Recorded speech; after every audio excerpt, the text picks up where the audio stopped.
Welcome to the Selling Trust Podcast with Nathan Mark. Did you know you're 10 times more likely to close a deal with an existing client than a new prospect?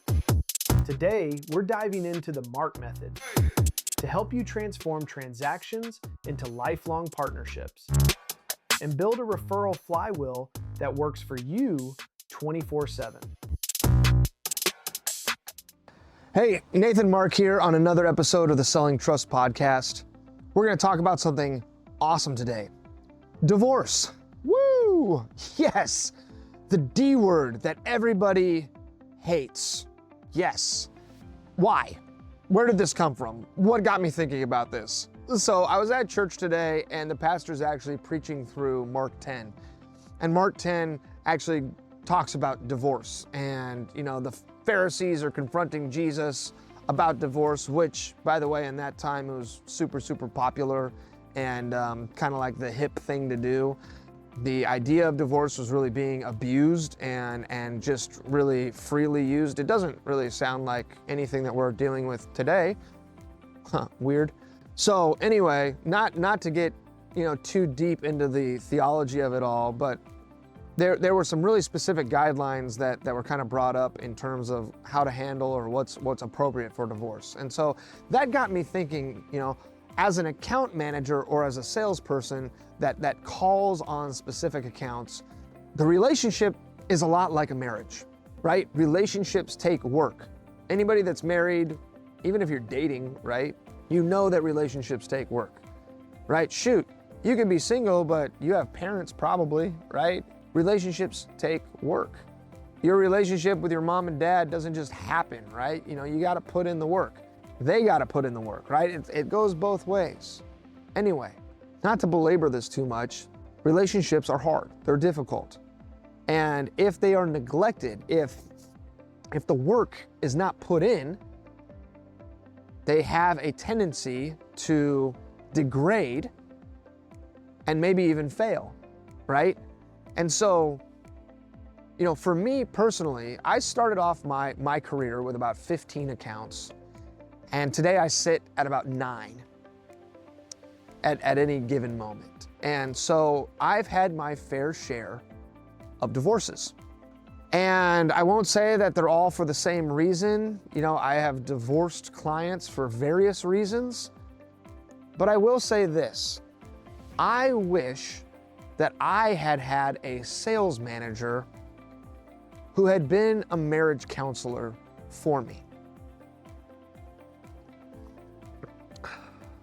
I wish that I had someone that was willing to kind of call me out on my shit, right?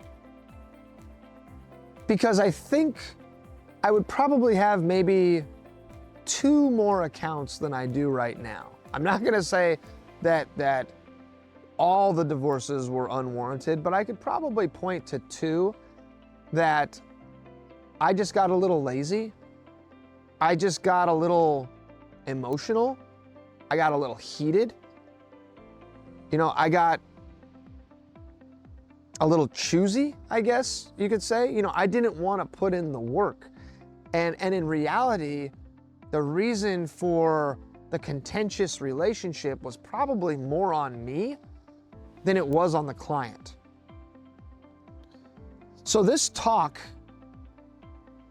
is really geared not only at the salesperson to say, hey, listen, we need to really think about our actions and the consequences of our actions before we make them. A good divorce, I don't know if there's such a thing as a good divorce, maybe necessary, right? A necessary divorce typically leads to good outcomes or better outcomes. But a bad divorce, or one that is maybe not necessary, if problems aren't fixed and they remain the same, you could end up having the same kind of situation happening over and over again. So not only do we need to be smart salespeople when it comes to managing and knowing who our accounts are and understanding them, but it's so important that as sales managers, we take the time to understand both sides of the coin.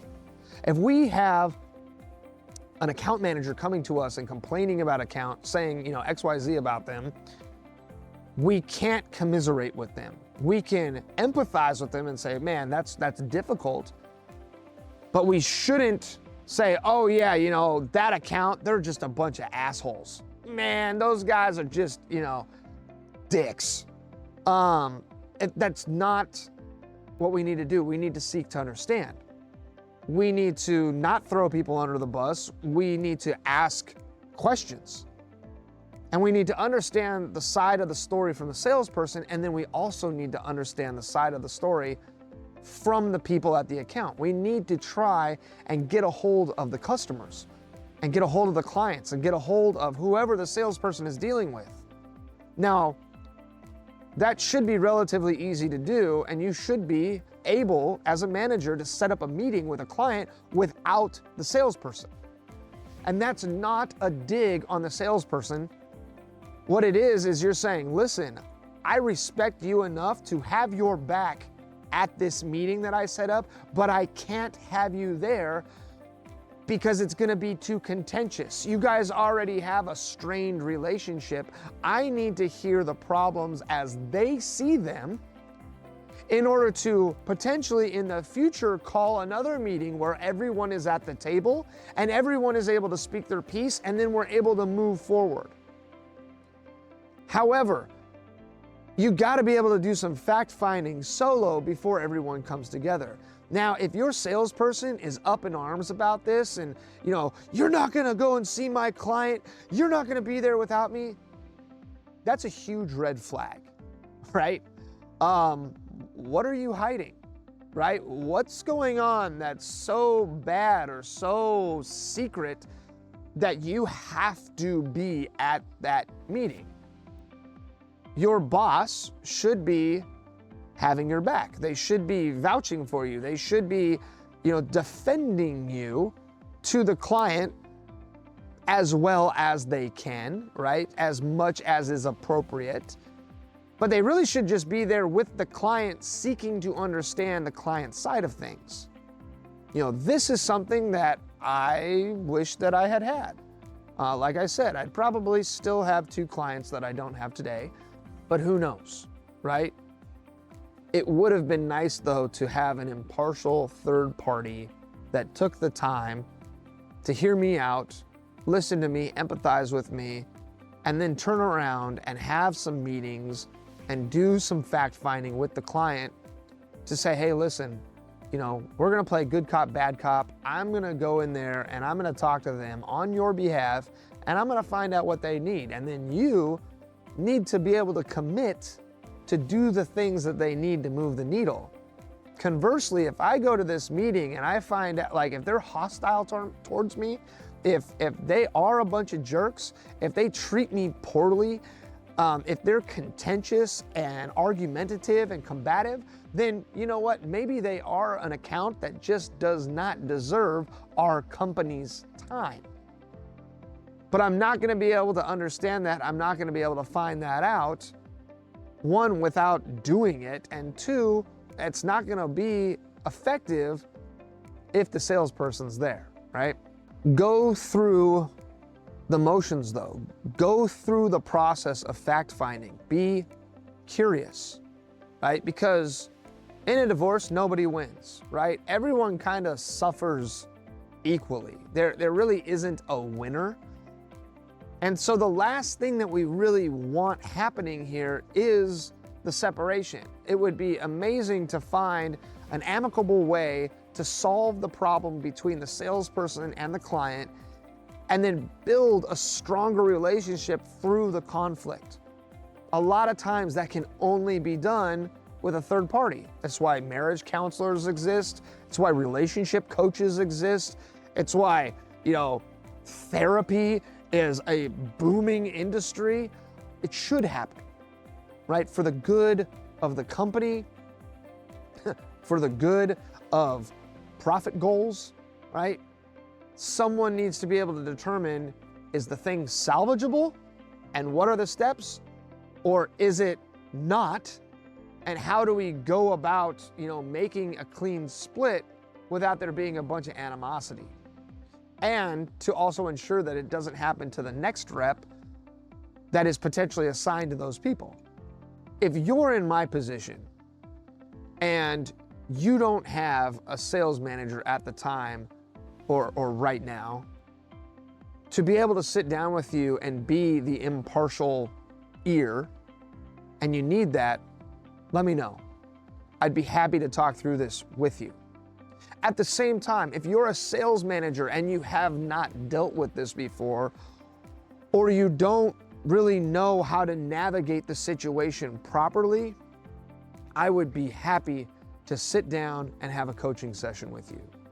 Taking the time to be the impartial mediator through a situation like this is only going to yield positive results. In the end, right? There might be some tough learning, there might be some tough decisions that have to be made, but in the end, taking the time to do the right thing is going to result in a better outcome at the end of all of this. So, if you need help getting to that final outcome, if you need someone to help you navigate through this, let me know. I would be happy to be a part of it, because not doing anything is bad. Having a knee-jerk reaction and just cutting off a client because, some salesperson complained that oh, they don't like me or I don't like them, that's not good enough. That's bad. So let's take the time, let's make the right decision, and let's do the right thing, not only for our people, but for our clients and for our company. All right. I'd be happy to talk to you about any of this. If there's anything else that you would love to hear about or learn more about, comment below, leave suggestions, DM me, find me at nathanmark.com. I'd love to take your feedback and apply it to the next episode. Take care, have a good one. We'll talk soon. Cheers. Thank you for tuning in to the Selling Trust podcast with Nathan Mark. If you found value in today's episode, please share it with a colleague or visit nathanmark.com to download your free copy of the Revenue Event Cookbook. Keep building trust and transforming relationships. We'll catch you in the next episode. See ya!